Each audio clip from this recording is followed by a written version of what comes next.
Grabe pang araw, sikat ng araw guys. Ayan, kita niyo yung sikat ng araw.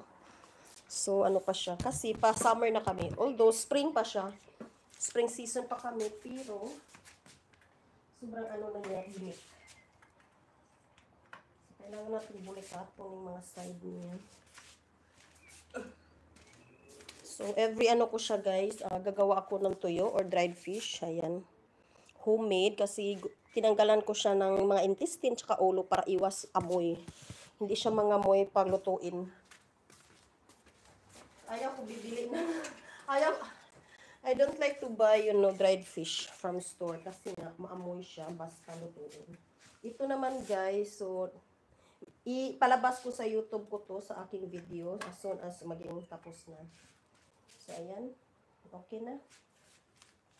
Ayan na siya guys. This is the first day of our sun-dry siya, of our toyo or dried fish.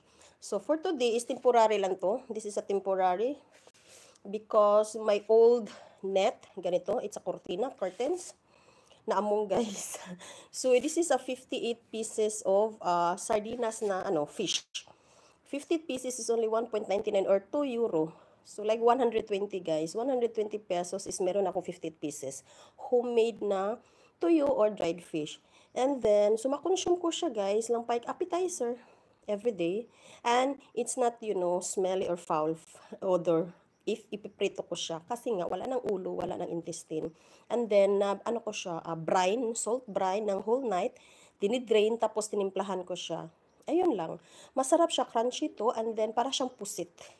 So, what I like most about homemade is makontrol mo yung saltiness. At the same time, alam mo na it's clean. Yung ganun, at walang amoy. Yan ang ating fish, dried fish. And still, maaraw pa siya guys. So later, kasi nga, spring na kami dito going to summer. Mahaba ng araw at saka maaraw na everyday. Unlike winter na sobra talaga ng lamig. And hindi ako makapag homemade. So now is, iwas lamok. Ano ba, langaw? So ayan na nga. Naamong ang ako. This is a new curtains. Naamong ang akong kurtina because I wanted na lagyan siya ng ganito para iwas siya sa mga langaw. Kasi ang langaw, alam nyo na. Ang ganda lang nito. Gusto ko na maliit or sardinas or galunggong.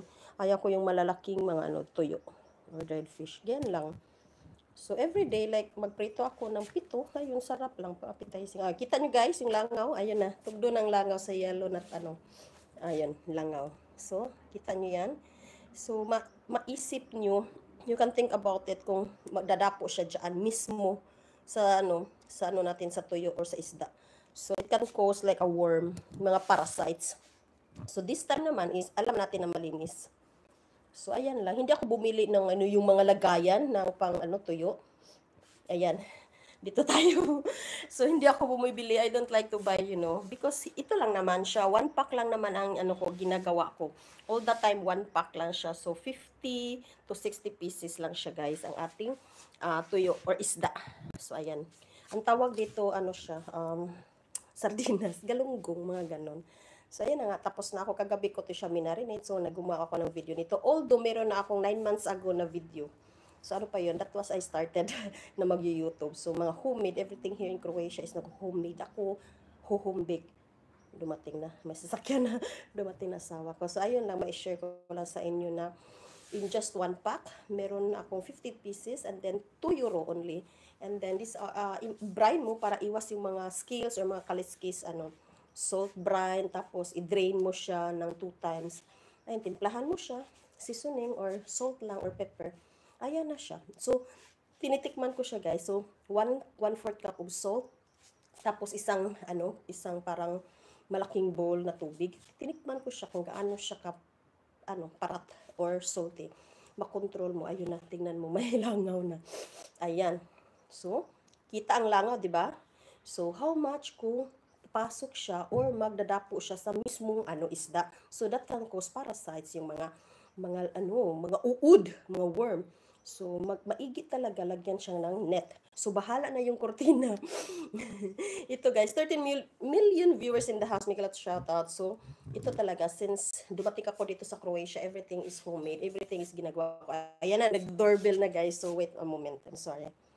So, dito tayo.